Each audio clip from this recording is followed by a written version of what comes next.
2011 সালে joint entrance পরীক্ষায় ডাক্তারি এবং ইঞ্জিনিয়ারিং দুটোই চান্স পেয়েছিল।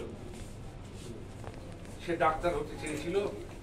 কল্যাণী মেডিকেল কলেজ থেকে MBBS পাশ করার পর কিছুদিন সেখানে ইন্টার্নশিপ কমপ্লিট করার পর সেখানেই শিক্ষকতা করে।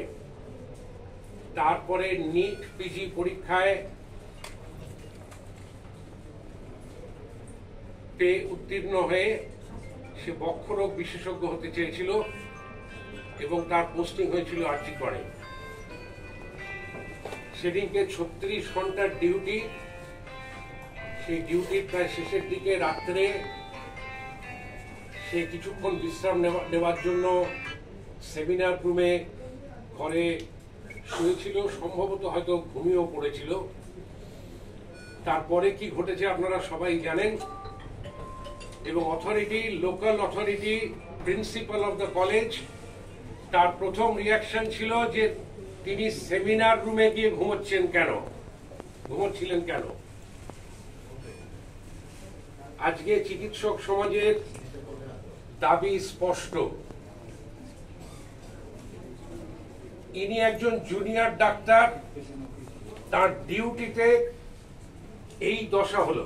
পাশবিক অত্যাচার, নির্যাতন, ধর্ষণ এবং খুন।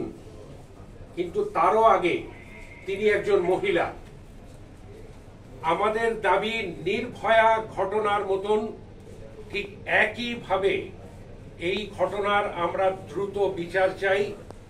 যদি একজন বা একাধিক দোষী থাকেন, যেই থাকুন, আমরা চাই ঠিক মতন তদন্ত হোক।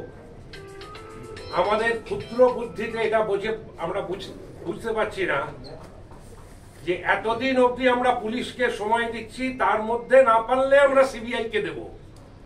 প্রথম থেকে কেন এটা একটা বিচার বিভাগীয় তদন্ত হলো না?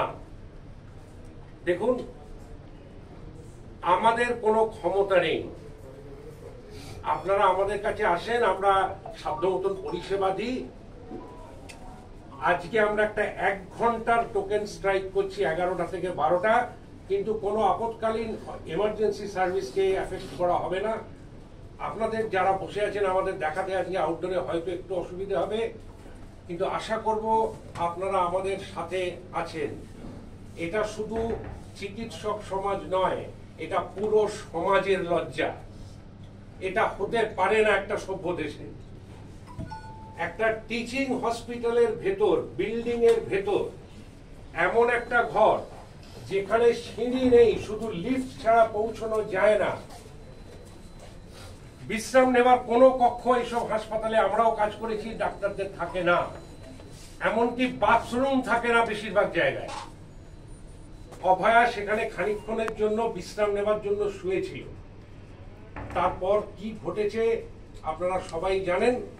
এমনকি পোস্টমর্টেম রিপোর্টে যা যা পাওয়া গেছে, তার চশমার কাঁচ ভেঙে চোখের ভেতর ঢুকে গিয়েছিল। তার মানে স্মোথারিং, স্ট্র্যাঙ্গুলেশন এবং মৃত্যু নিশ্চিত করতে থাকে তার কপাল বারবার ঠোকা হয়েছে কোথাও। তার সাথে পাঁজরের হাড় ফ্র্যাকচার, যৌনাঙ্গের ক্ষত, সবই আপনারা জানেন। আমরা বিচার চাই, আমরা মহিলাদের এই সমাজে সুরক্ষা চাই, আমরা চিকিৎসকদের এই সমাজে সুরক্ষা চাই, বিশেষ করে কর্মক্ষেত্রে। ধন্যবাদ।